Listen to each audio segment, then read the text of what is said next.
If I could show you how to avoid 3 common mistakes that busy professional women make and how to get more time in your day, would you be interested? Then you've come to the right place. My name is Peter James. I want to welcome you to learning about the 3 mistakes busy professional women face that keep them struggling with getting everything done and finding more time. An awful lot of time and preparation has gone into this presentation, so get comfortable and open your mind to learning how to get more time in your day, maybe a little less stress. Since we're going to spend a little time together, let me tell you a little bit about myself, so you have a context for why you should even listen to me. I went to the best culinary college in England to study to be a chef. I graduated and worked as a chef for many years before joining Johnson & Wales University as an instructor of classical and international cuisine. You can imagine the pride I felt to be accepted for this position. I was exceedingly jubilant. I loved teaching the sophomores and was really impressed with their creativity. I did so well teaching that after 3 years, I was offered a position as department chairperson for advanced kitchens. Fantastic. I worked so hard with such enthusiasm as I really wanted to be the best department in the college. I really believed I was doing fabulously well, despite my heavy-footed instructors. I worked hard for the department and did whatever it took in terms of extra work to be successful. I was looking forward to yet another great performance review. After all, I had worked hard and even done most of the department work myself.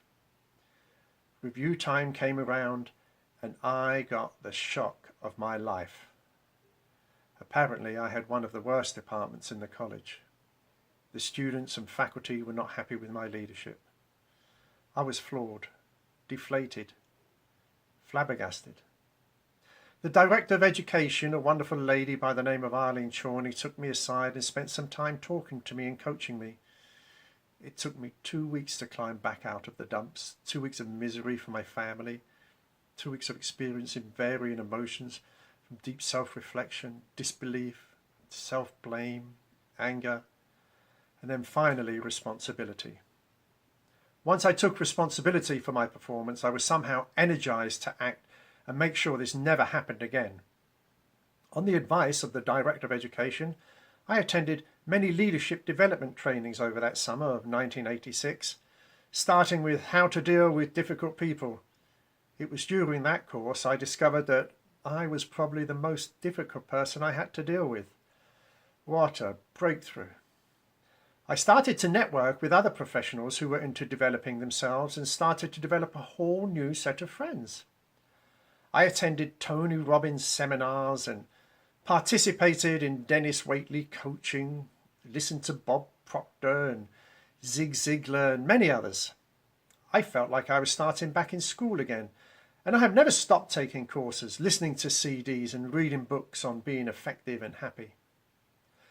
When I got back together with the department faculty at the beginning of the new school year in September, I apologised for my approach the previous school year and shared with them what I had gone through.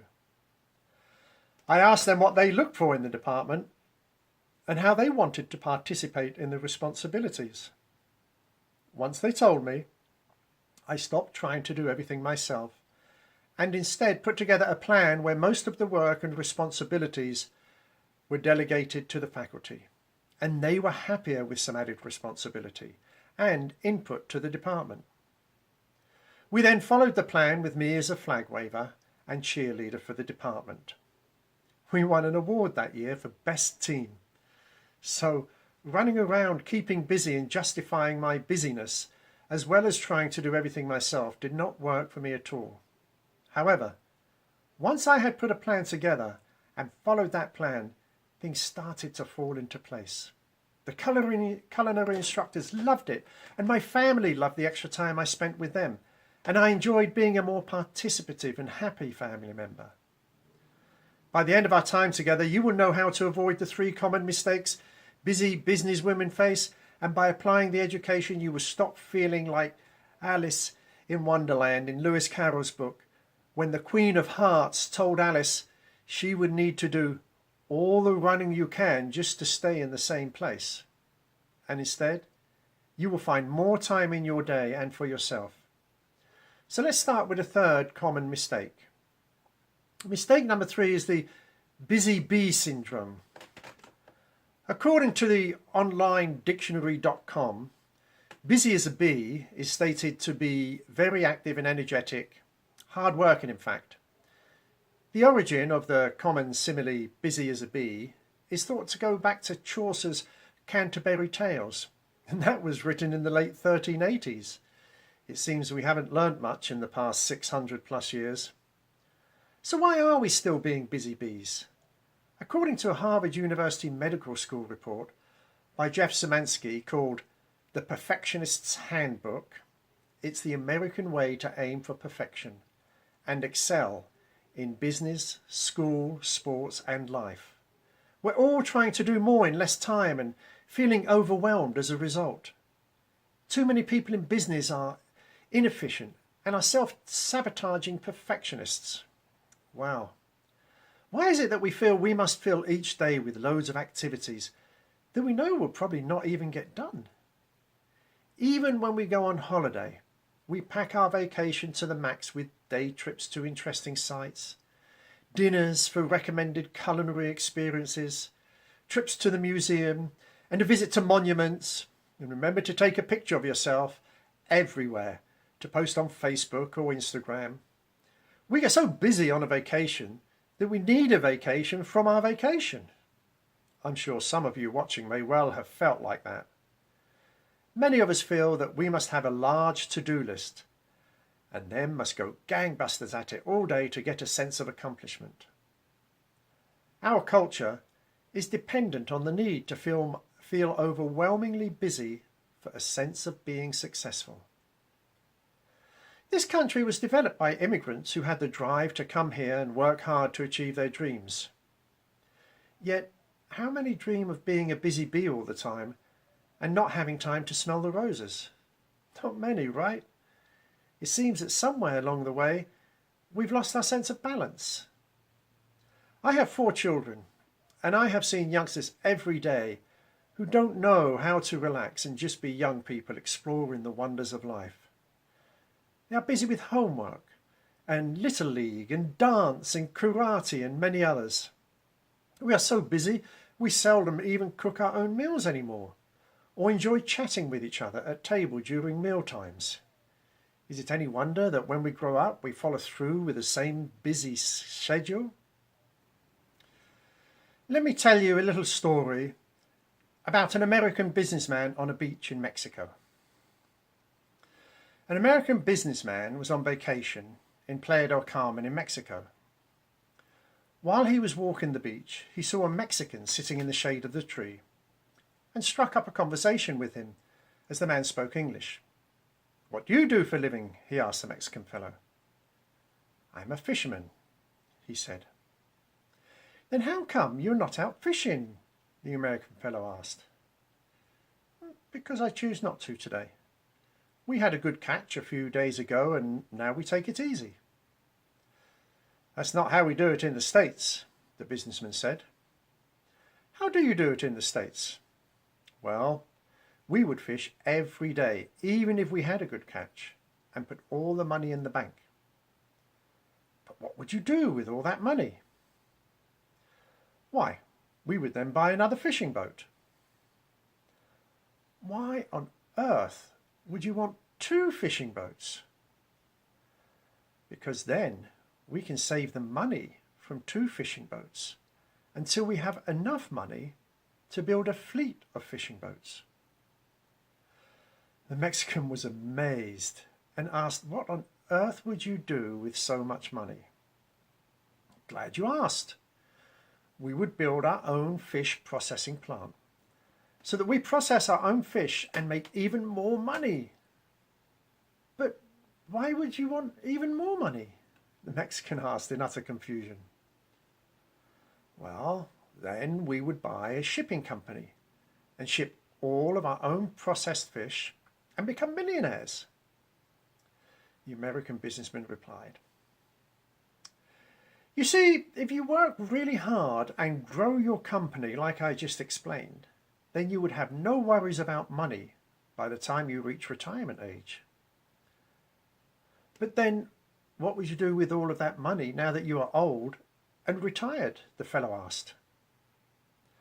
Why, then you could come and sit on the beach in somewhere like Playa del Carmen and just relax. So often we believe to be successful, we must work hard, stay late, add more projects, and keep busy. Another reason is that we do not want to be seen as lazy or apathetic or not doing our best, whatever that may mean to us. Then there's the social acceptance thing that is big in our society. To be socially accepted, I must be seen to be a success, a social leader, sit on a different charitable board and get a certain amount of publicity, etc., and etc. This keep busy activity often prevents us from having the quality of life that we would like to have for ourselves. The Dalai Lama once said, "Man surprised me most about humanity, because he sacrifices his health in order to make money. Then he sacrifices money to recuperate his health. And then he is so anxious about the future that he does not enjoy the present. The result being that he does not live in the present or the future. He lives as if he is never going to die, and then dies having never really lived." In a special report from the Harvard Medical School on emotional well-being and mental health, it states that one of the causes of emotional and mental health issues is juggling the responsibilities of a busy lifestyle. Now, how many of us do that, juggle the responsibilities of a busy lifestyle? I know that it happened to me. When I was a teacher in culinary college, I came across so many students that had no interest in the culinary arts.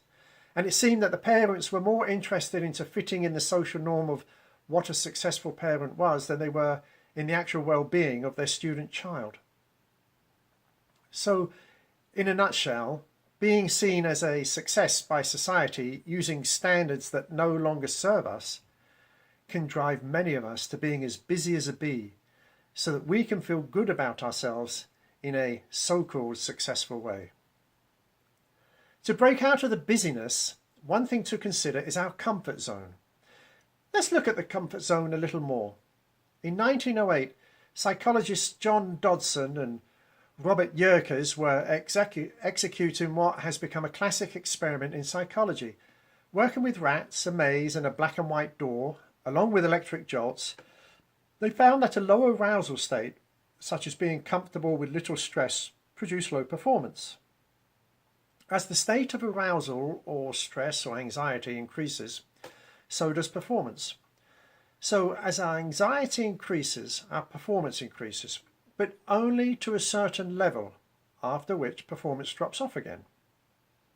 So, to maximize our performance, we need to be in a state of relative anxiety, or in a state where our anxiety levels are elevated above normal, but not so much that the stress outweighs the performance ability.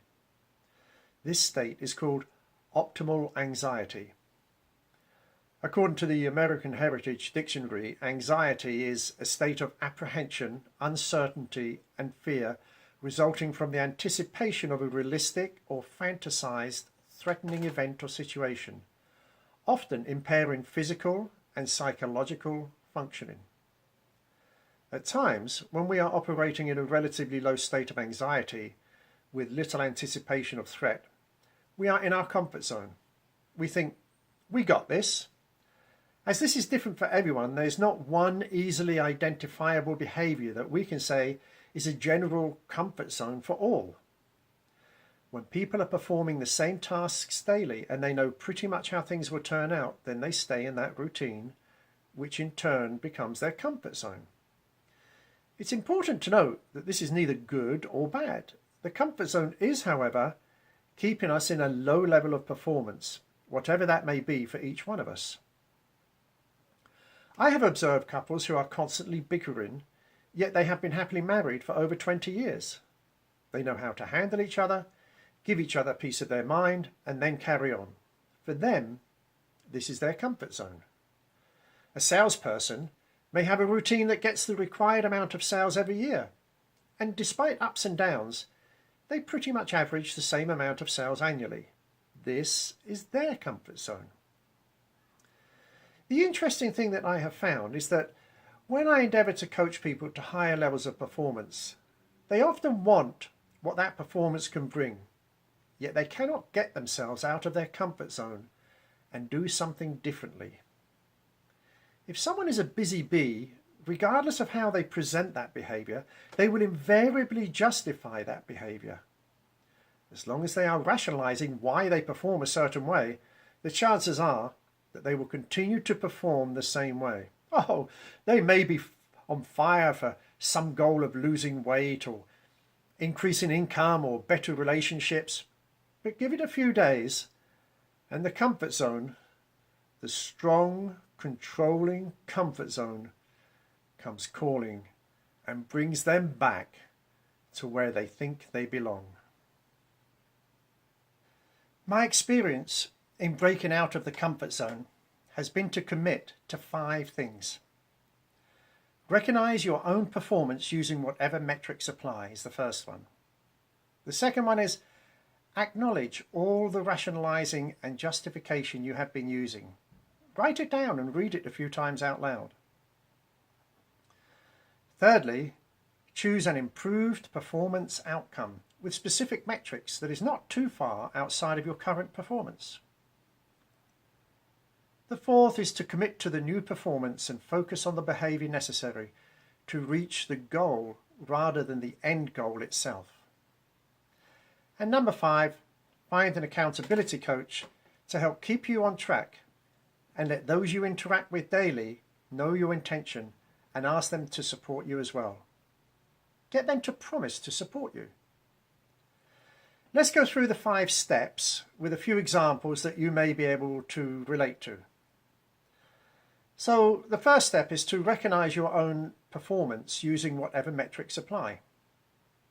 To get out of the busy bee comfort zone, we must recognize that we are behaving in a busy bee manner and that it has become our comfort zone. Some typical examples are running around doing everything for the family. You know, the cooking, cleaning, laundry, homework help, lunch making, backpack readying, kids chauffeuring kind of deal. So exhausted at the end of the day and no time left for yourself. Another example could be someone who is self-employed and spending too much time reorganizing, replanning, retyping, attending network meetings, looking for the next quick fix online, attending webinars and many other activities on the business that do not result in increased income. So exhausted at the end of the day and no time left for yourself. A third example could be someone in a corporate environment, getting in early, leaving late, volunteering for extra assignments to look good, always saying yes because you want to be seen as a team player, and any other behaviour that helps others succeed by letting them use your time and your energy. So exhausted at the end of the day and no time left for yourself. So the second step is to acknowledge all the rationalising and justification you have been using. Write it down and read it a few times out loud. Here are a few examples and see if you recognise anyone you know. For the mother, if it wasn't for me taking care of things, I don't know how this family will survive. My goodness me, they can't even boil an egg. It's a good job I do the shopping for food supplies, otherwise they'd all starve. I don't even know how to do half of this homework myself. Good job I'm willing to forego time for myself so I can Google the homework and help the kids get it done. I must make sure they get good grades, otherwise they'll never make it in this life. Some examples for the realtor or saleswoman could be, I need to spend this time organising and planning my day so that I can be successful. Let me check out some of these new apps that will help me with this. I know I should be focusing on sales, but once this system is in place, it should be smooth sailing and the sales will come in. I'll just check out this offer that came in the email. It would be nice to make 10,000 in 1 week. I must get more business cards. I'm good at attending these networking meetings and giving out my cards. I have also collected over 800 business cards.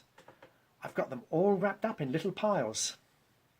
I love my system of organising the cards. I know I'll need them one day. Or some examples for the corporate woman could be, let me go in early so that I beat the traffic and get more work done before the rest of the workers arrive at 8:30. This gives me time to get my email out of the way. So many requests in my email as well as on my voicemail. Good job I come in early to respond to all these people that need me for something. I must go round to all the offices of the bosses and say good morning so that they can see I'm here already. Keeps me on their radar as well. I'm available, ma'am. I can help you with that project. No problem. Now that we've written them down and recognised our behaviours, we move into step 3, which is to choose an improved performance outcome with specific metrics that is not too far outside of your current performance.